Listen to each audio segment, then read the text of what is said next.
Hello guys, my name is Pushpendra and welcome to Fly High Academy. इस video में हम बहुत बेसिक संस्कृत पढ़ेंगे। बहुत बेसिक है, बहुत जीरो से है। जो पहली बार संस्कृत पढ़ रहे हैं उनके लिए वीडियो है। अगर जो एक्सपर्ट है, इनको पहले से कुछ आता है, उसकी वीडियो देखने की जरूरत नहीं है। चलिए शुरू करते हैं। अगर आपको संस्कृत सीखना है तो सबसे पहले आपको संस्कृत में एक चीज पता होना चाहिए, जिसको हम बोलते हैं वचन। क्या बोलते हैं जिनको हम? वचन। वचन आपके संस्कृत में तीन प्रकार के होते हैं। पहला है आपका एक वचन, दूसरा है आपका द्विवचन और तीसरा है आपका बहुवचन। गाइस, ये तीनों आपके वचन होते हैं संस्कृत में। अब वचन बेसिकली क्या होते हैं समझने में सिंपल सी बात है। अगर इंग्लिश में हम इनको कहें सिंगुलर, प्लूरल, एक वचन, द्विवचन, बहुवचन। यहाँ पर एक वचन सिंपल नाम से ही सिद्ध हो रहा है कि ये एक की बात करता है। संस्कृत में तीन वचन होते हैं, तो एक वचन जो एक का बोध करा है, जो एक की बात करता है, उसको हम एक वचन कहते हैं। जैसे ये एक पेन, जैसे मैं लिख देता हूं राम है। राम है मतलब एक, ये सिर्फ राम की बात कर, राम। जैसे कोई भी नाम हो गया, जैसे मेरा नाम लिखना है तो मैं लिख दूंगा पुष्पेंद्र। सिर्फ एक की बात हो रही है ना, यहाँ पर सिर्फ एक की बात हो रही है। जहां पर एक की बात होती है वो आपका एक वचन होता है। अब नाम क्या है दूसरा? द्विवचन। क्या लिखा है इसका नाम? द्विवचन। यानी यहाँ पर दो लोगों की बात हो रही हो।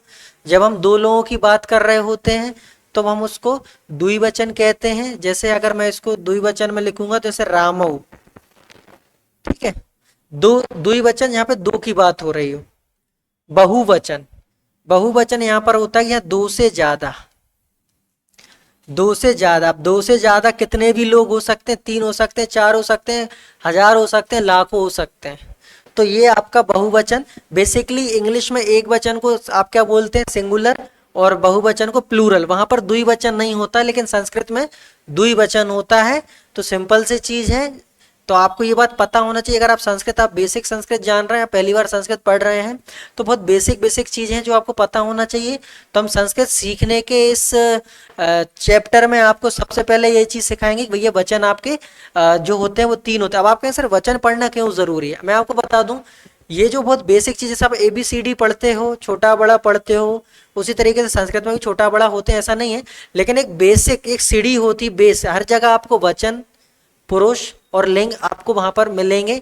तो ये सबको हमें जानना बहुत जरूरी है। हम बेसिक टर्मिनोलॉजी से अगर हम वाकिफ रहेंगे तो हम आगे से वो चीजों को पढ़ सकते हैं, समझ सकते हैं। तो गाइस, ये बहुत सिंपल सा लेक्चर था मेरा इसके ऊपर, वचन के ऊपर।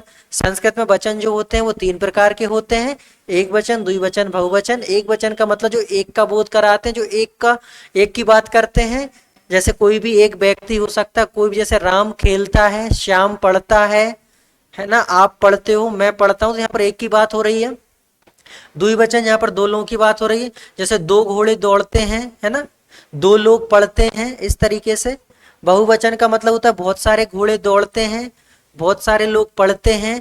तो यहाँ पर चार लोग पढ़ते हैं, 10 लोग पढ़ते हैं। तो वहां पर भी सब में आपका क्या आएगा? संस्कृत में बहुवचन ही यूज होता है ना। जैसे अगर मैं बहुवचन में लिखेंगे तो यहाँ पे राम। अब ये कैसे लिख पा रहा हूं मैं? रामऊ, राम, रामा, ये कैसे लिखा है? तो ये हम आप आगे समझेंगे, हम आगे विभक्तियों में पढ़ेंगे।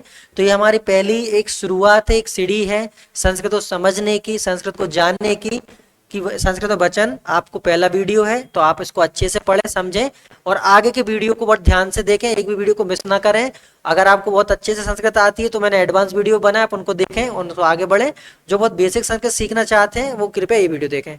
वीडियो को अंत तक देखने के लिए आपका बहुत बहुत धन्यवाद। वीडियो को जरूर लाइक करें, शेयर करें, चैनल को सब्सक्राइब करें और मेरे साथ संस्कृत सीखें आसान भाषा में।